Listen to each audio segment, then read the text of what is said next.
1 out of 3 children live apart from their biological fathers, and many fathers have to be away from their children for long periods of time because of their job or other family situations. So how can dads maintain that close, vital connection with their children? Today we have with us Steve Phillips, who is himself the father of 5 boys and the author of the website Organize My Dad, and he's here to talk to us about how dads can maintain that close connection. Welcome. Thank you, Holly. It's good to be here. Yeah, well, it's great to have you. Can you tell us why you were so passionate about this topic, Steve? Absolutely. Ever since I was in the military for about 13 years in the Navy, deployed for a couple of times, it's been really important to me to keep that contact and be a good dad for my children. Mm-hmm. You know, and then now you had at the time that you were deployed. Did you have children at that time, or is this a recent thing? Actually, my first son was born 12 days after I deployed in 1992, so I didn't see him until he was 6 months old. Mm-hmm. So I've really had all those experiences. My second son was born 3 weeks before I deployed for 6 months. So I've had all those experiences of a deployed dad, and then you go through life and you get to a situation where because of other circumstances that now you're a single dad, and as a single dad that faces all kinds of new challenges. So you had an unfortunate divorce situation and became a single dad. Okay. Had a divorce about 8 years ago. Single dad, 4 boys at the time. Remarried a couple of years later. Met my wife through the website eharmony.com. So I was a little bit predisposed to online connection, right, whether it's with a spouse or with your kids. Mm-hmm. So I had those experiences, and I remember saying to one of my friends about 8 years ago, saying, you know, there's got to be something online for dads, mm-hmm, to be able to stay organized, maintain communication with their kids, mm-hmm, whether they're with them, whether they're not with them. You know, that part never changes. No matter what the situation is. So really, a lot of times what happens is that dads who are away or for one reason or another, whether it's deployed, divorced, or job, it's all the same kind of challenge, which is maintaining a close, intimate connection with your children. And the good news is, I guess, with technology, that's easier than ever. However, a lot of dads somehow feel irrelevant. Now, you are the owner of and director of actually three Montessori preschools here in El Paso. And so you must see a lot of parenting situations out there that are the whole spectrum. You want to talk a little bit about the kind of situations you see? Absolutely. We see, like you said, we see situations that run the entire gamut of parenting. Mm-hmm. And, you know, we have deployed dads right now. We have a couple dads in Afghanistan. We've had deployed moms. We have divorce situations. We have a dad that is currently working in Midland in the oil fields and commuting back and forth mm-hmm, a couple times a month. Mm-hmm. So you know, dads are really facing some challenges with the economy the way it is, with the world situation the way it is, with the military so forward deployed, that you know that they really are in a tough situation to maintain that contact with their families. Well, when we think about it, 1 out of 3 children do not live with their father. And then when you add in the whole deploy situation and job situation, that figure's even higher. Exactly. And in some communities, it's even higher, whether, you know, in impoverished communities. So what often happens with distance dads? Is that if they don't maintain contact, is that a big negative, or are they really kind of irrelevant and the mom's really the central character in raising children? I think that's really the challenge that dads face, is to maintain that relevance. And whether it's at school, whether it's with what's going on with your kid's life, just keeping in touch with them, not so much just checking on them and saying, how are you today and how was your day, but really being engaged in their life and in their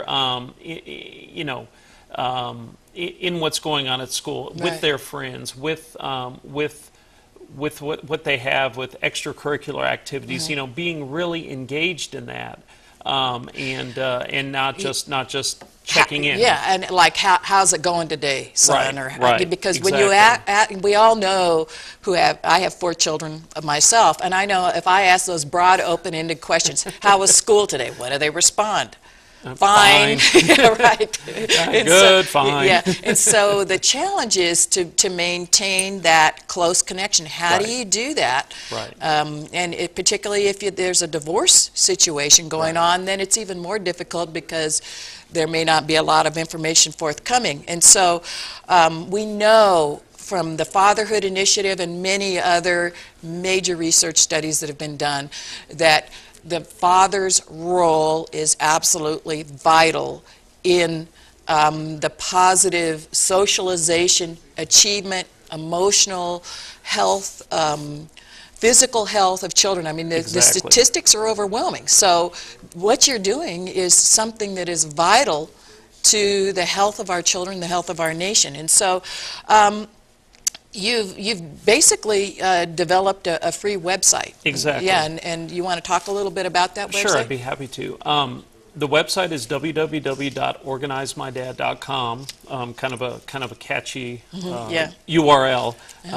You know, usually when I tell people what the name of the website is, a couple of things I'll get. The moms will laugh, and the dads will say, "I could use that." So Yeah. so both ways, you know, we need to we need to be able to provide dads with some tools, Yeah. not just blogs, not just tips. And there's a lot of great stuff out there. There's a lot of great resources that are already out there available. But what I was trying to do, and I've been doing since about 2006, 2007, is to provide dads with some actual tools that will help them maintain that communication, create reminders. We have an online calendar that all the kids can share with the dad. Dad can create reminders for the kids. Mom can create reminders for the kids, so you don't miss things and you don't forget things, because that's my biggest Right. that's my biggest sin, so to speak. Yeah. Well, you know, there are a lot of resources out there, and I mean, I have that on my own computer. However, your website differs from the standpoint that it's kind of like a mall. It's sort of a one-stop shop for Right. different things, and so that's what makes it unique. Now, you've developed 5 key tips for dads, and I wanted to talk about those a little bit. Your first tip, number 1, is to stay in contact, and that's easier said than done. So you want to talk about how you do that? Exactly. There's a variety of ways, and thanks to technology, there's a variety of ways to maintain that communication. Text messaging is great. I have 4 teenagers, and the best way to contact them in a pinch is text message. Right. In fact, my teenagers don't respond to my phone calls, but they do respond to my texts. Exactly. Yeah, right. And just a little aside note, 70% of parents actually text their kids while their kids are in school. So there you go. You know, that's a great way to stay in touch with your kids. Another way would be Skype. Skype is a great resource, and you can do do Skype with the video chat with your kids, or you can just do the voice over IP, which is just basically like a phone call. And Skype is just fantastic. I highly recommend Skype for dads to be able to maintain that contact with their kids. Well, now there are a lot of different methodologies that people can, and that's a low-cost way. Right. Do you recommend that there be a specific time when dads Skype with their kids, that they set up kind of an appointment sort of Right. thing, a regular Skype time? Right. And what do you recommend there in terms of staying in touch? You know, that would be really good if you have almost kind of make a date with your kids to you know, if you're in Midland doing your working in the oil fields, and you know, you can kind of set the schedule when you're going to talk to your kids. Now, obviously, in the military, you know, you may be in vastly different time zones. Yeah. So that might be a little more problematic doing it that way. In those cases, obviously, you're not going to be able to text message also. But email is a great way to maintain, just to maintain that contact with the kids when you're deployed way overseas. Also, there's a lot of the social media. Facebook's great for the older kids. Again, same thing as making a phone call. You don't want to post a bunch of stuff on your kids' Facebook wall, but you can kind of stay in contact and see what's going on with their life, and they know you're there, and you know they're there, and it's a great way to, again, to maintain that communication, maintain that relevance in their life. And the thing that I found with Facebook with my own children is that, yeah, God forbid that I should ever post anything on their Facebook. However, I am able to be kind of a passive observer. I see who their friends are. I see what they're talking about. I see what events are coming up for them and that kind of thing. And so that enables me to be able to ask them specific questions like, oh, I see you went over to Susie's house for a birthday party and sounds like you guys had a great time. You want to talk about that. So exactly. And again, like you said, kind of with the phone calls, not answering the phone calls, your lifespan of your posts on their wall or on their Facebook page is probably measured in seconds before you get deleted. So very, very, very much how you said, you want to fade into the background a little bit with your teenagers. You don't want to be interacting too much where all their friends can see, but more of a passive observer of what's going on in their life. Right, yeah. And then your second point is to maintain communication. And you want to talk about what kind of tools you can use, in terms of getting that connectedness beyond just a how you doing kind of thing. Right. Like again, as we've talked about with Facebook, school websites, EPISD, El Paso Independent School District, has a great website called Parent Portal where parents can sign up, track what their kids' grades are, track what when their kids are absent for school. I usually know, actually, it's kind of funny, I actually know when my kids are tardy before they get home from school. So in one way, it's a great way to track what's going on at school from that standpoint, but also to see what their grades are, to what assignments, where they may be struggling. To be able to say, hey, I realize I'm over here in Afghanistan, or to email, I'm over here in Afghanistan, but is there something I can help you with in math and that sort of thing? Is to maintain that, kind of that fatherhood figure no matter where you are. Yeah, just last night my niece emailed an English paper that she had to submit, and so I was able to online correct that paper and give her some feedback about that. And so we forget that we could do that on any number of topics, to be there and to be able to interact with our kids about their homework, and that is a vital role for a dad to be able to do that in some way, shape, or form. Exactly, and on the website we have a couple of other tools. We have a gift wish list where it's kind of a registry. Where your kids can actually log onto their page on Organize My Dad and put things that they want for Christmas. Or their birthday. Or their birthday, or with Christmas coming up, or their birthday, or just any time, what they want. Also, we have some other things that are available on the website for dad to know and to be involved with what's going on. You can search for local events, and even if you only have a short period of time with the kids for the next couple weeks or something with the holiday breaks, you can plan more specifically what you're going to do with them, instead of the kids show up and you say, well, what are we going to do? Well, or also leaving that to your spouse to always have to plan everything. Exactly. I know as a mom, it's so wonderful when my husband takes the initiative and says, oh, I see such and such a movie's out, or let's go do this. It's so nice to be relieved of that planning responsibility. way all the time. And so that's a great idea. Exactly. I mean, as the dad, you're the leader of the family, whether you're separated or whether you're together or whatever the situation is. So you don't want to relinquish that position just automatically. I mean, you want to be able to step up and be involved in the day-to-day life of your family, no matter where you are. Yeah. The other thing that I know, another thing that you can do is that you can, as you were talking about, send your kids resources and links and that kind of thing. And the problem that I have, even as a mom, and I'm a pretty organized mom, is keeping track of the things that I ask my kids to do or that I send them. And if you sent them a link or a video or a YouTube or something like that, and then to be able to say, oh yeah, I sent that a week ago. Hey, have you had the chance to look at that? What did you think? Did you think that was funny or interesting or whatever?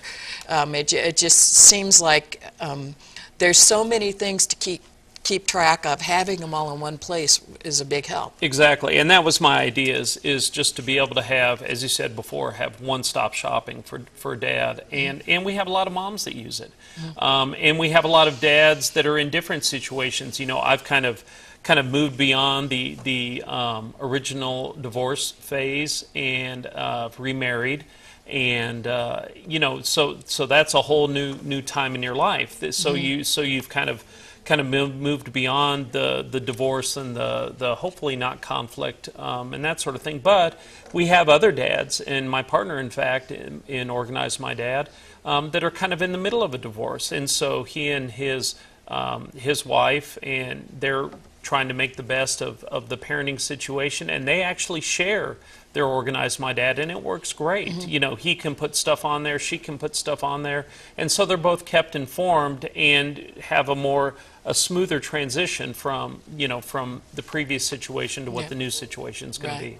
And it also helps to increase the communication without and takes out some of the tension. Exactly. Even with your kids, it can do that. That that child has a dentist appointment or a doctor appointment because your son does go between you and your former spouse, and then your wife's children, I know, go between her and him. Is that correct or not? My situation's a little bit unique. Yeah. My ex-wife and I, we do share the time and the parenting of the kids, and then my current wife is that I met on eHarmony brought one son to the marriage, and I adopted him about 3 months ago. So, wonderful. Okay. So yeah, so my boys actually go back and forth, and then my wife's son stays with us. You. Yeah, okay. Stays with us the whole time. Right. So we again, it's blended families are really challenging, and so anything that can be done to help improve that is going to be a good thing. Right. Now, there was a study that was done of 1,300 children, and they looked at the father's involvement in the child's life, and particularly in their schooling, and they found that the children who had fathers that were personally involved, where they actually were involved with the homework, were checking things like the parent portal and that kind of thing, increased the likelihood of the child's achievement dramatically. I mean, it has a huge effect. So this whole issue of being involved, which is the third point, is be involved with the children's schooling, be involved with the children's activities. Right. And so any other tips about how to do that? One of the biggest things that I would recommend for dads to be just involved with what's going on with the kids in school is be at their school. Go to the PTA meetings. Don't be intimidated by the ladies of the PTA. It can be a little intimidating because I've been to those meetings. So don't be afraid of that. Go be there, meet the teachers, go to conferences, go to their extracurricular activities. If they have football games, if they have soccer games, if they have band concerts, be there, meet people, talk to people. There's a lot of resources at the schools for the dads, and to tell you the truth, the moms, and the teachers are really excited when the dads are there. I mean, they love to see the dads. They're glad they're there. The principal, I go to my boys have all gone to one middle school, and every time you're in there, the principal's like, "Hey, how's it going, Dad? Good to see you." They're glad you're there because a lot of dads relinquish that role to the moms. And whatever the situation is, again, a very normal, stable family, a kind of a complicated co-parenting situation, or blended family, absent dad, absent mom, whatever the situation is, go to the school, be there, be involved, know what's going on at school, know the teachers, go to the conferences. That's the biggest thing I would recommend to dads. And so the dads shouldn't wait for an invitation. They just need to take the initiative and do it. When they're around, when they're in town, they need to show up. Exactly. Yeah. Just that's so big, is just be there, just show up.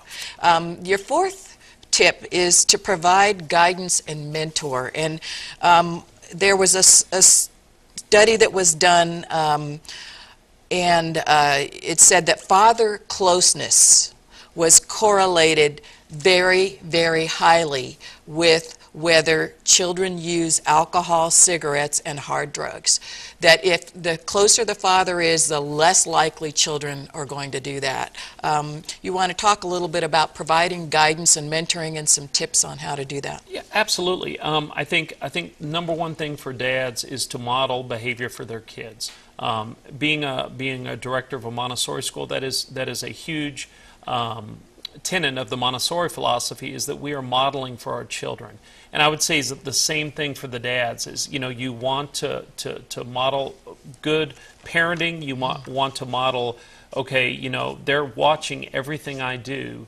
And we've all seen that, Sure. Somebody cuts you off on the freeway and you mutter something, and of course the next thing you know, they're muttering something. Right. We've all been there, and so you want to model good parenting. How you would want your kids to eventually be dads, if you have boys, in my case. Or who you want them to marry, which is what happens with girls. Which is what happens with girls. Yeah. So either way, we're modeling that for our children. So give them guidance about that. One thing that has really changed my life is I quit drinking about 8 years ago. That's something that something you felt the Lord was leading you to do. Hugely, and it's been such a blessing for me, and it's been such a blessing for my children, that you can model that behavior, that they're going to be tempted when they're going through high school, when they're growing up. Now my oldest is in college. And they're going to have those temptations, and they can say, well, Dad, what do you think about this? Or how do you feel about this situation? You can say, look, I've been kind of through a challenging situation with drinking, and so I can tell you, coming out the other side, that it is so much better not to do that. So you have credibility with your kids because you did it. And now you've changed what you do, and they can see that and respect that. Right. Now, there are some tips that you have about how to maintain that closeness, to mentor them. So you can text them scripture verses, for example, if you know there's a test going on, right? Or you can pray with them on the phone or over Skype, right? I mean, some things like that, which are very powerful types of issues. Any other ideas there? I think some things that have been really important is taking your children to church, going with them, being there, being the one to say, hey guys, let's go to church. We're that is huge. To be able to do that. If you're a distance dad, then how do you reinforce that particular habit? If, say, the mom doesn't want to bring them to church. Again, now that's where you get into a situation where you have more, like you said, Skyping, talking, doing a Bible study online. So you could do it. You can actually do some kind of a study with them. Absolutely, and if it's email, it may be a little time delayed. But back when I was in the military. Back in the early 90s, we waited 3 weeks to get mail. So So, email may be delayed by a day or two, but it certainly beats 3 weeks. Right. Now, your final point, number 5, is to be that spiritual leader, and you've talked about some ways to do that. So whether you are there or not, whether you're in a divorce situation or not, whether you're deployed or not, Exactly. does that role as a spiritual leader change? I don't think it changes at all. I think that it's something I've had to learn as a dad, and it works sometimes better than others, is to be that spiritual leader for the family, to model the good behavior, to try to minimize your faults, to pray that that you will constantly be more of a mentor spiritually to Now, in terms of, could you put a prayer list on Organize My Dad? Oh, Is that, absolutely. I mean, so there could be kind of an ongoing dialogue about prayer concerns, which would be another thing you could do. You can ask your children to pray for you. You can pray for your children. You can just have that back and forth right there. You can put reminders to be able to pray for this. I've got this coming up. I could sure use some prayer because I've got an interview today on TV, that sort of thing. So Right. so those kind of options are outstanding. Yeah. Now, and that's the kind of thing that maintains closeness. I know my son, who's away at college, also.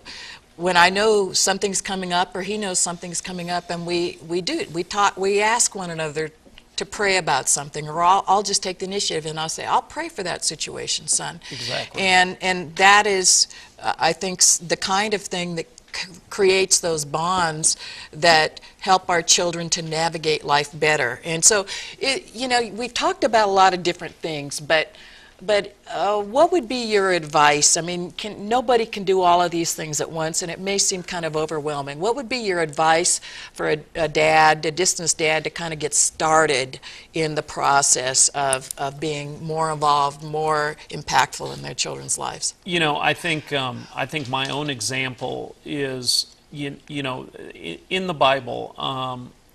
And this is one thing I just love about the men in the Bible, is that is that a lot of times they can be really messed up men. Sure. And what they do is they start.